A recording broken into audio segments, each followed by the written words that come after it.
ಆಯ್ಷೆ ಸುಯೋಧನ ಮೋದಕ ನಮ್ಮ ಬೇಕನ ಗದ್ದ ಚಣಕ ಪಾಂಡವರ ನಮ್ಮಂತ ಗದ್ದಾಗಿತ್ತು. ಮೋದಕ ನಮ್ಮ ಬೇಕನ ಗದ್ದ ಚಣಕ ಪಾಂಡವರು ನಮ್ಮಂತ ಗದ್ದಾಗಿತ್ತು. ಆಯ್ಷೆ ಸುಯೋಧನ ಜಗಜಟ್ಟಿಯಾದ ಚಿನ್ನವನ ಲಕ್ಷಣಾದ ಕೈಲದ್ದ ಚಿನ್ನ ಬೆಟ್ಟದ ವನ್ನ ತೂಕ ಬಂಗಾರ ಕಡೆ ಮಹಾಗ ದಕ್ಷಿಣಕ್ಕೆ ಚಿನ್ನವಲ್ಲ ಹಾಳಾಗುವಾಗ ಸುಯೋಧನ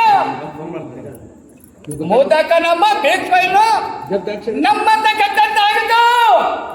ಕೈಲಾಧ್ಯಕ್ಷನಾದ ಧರ್ಮರಾಯನಿಲ್ಲದವನು ಕೈಲಾಗದವನು ಹರ್ಚನಿತರ ಲಂಚೆಗೀಡನು ಭೀಮನಿತರ ಬಂಡ ಬಂಡ ಹಣ್ಣ ಹೋಗ್ತಿದ್ದು ಕುಂಡಮಾನ ಮಲಗಿರುವ ಚಿನ್ನವಾಗನು. ಆಶೆ ಸುಯೋಧನ ನಮ್ಮ ಅಣ್ಣನಾದ ಜಗಜಂಟಿಯಾದ ದುಸವಾಸನ ಸೀರೆಯನ್ನು ಸೆಳೆಯುವಾಗ ಗಂಡ ಸತ್ತರಂತ ರೆಡ್ಡೆಯರಾಗಿ ಏ ಬೊಮ್ಮದಳಕ್ಕೆ ತಲೆ ತಪ್ಪಿಸಿ ಕುಳಿತಿರುವ ಜಾತಕ ರಾಜ. ಆಶೆ ಸುಯೋಧನ ನಾವು ಉಂಡರದಲ್ಲ ಹಣ್ಣ ಕಾಲಗಳಂತಿದ್ದ ಕಾಲ ಕಳಿವ ಆ ಪಾಂಡವರ ಸುದ್ದಿ ಎನ್ನ ಮುಂದೆ ಕೊಂಡಾಡಕ್ಕೆ ಬಂದೆ ರಾಜ. ಬಿಡು ಎನ್ನ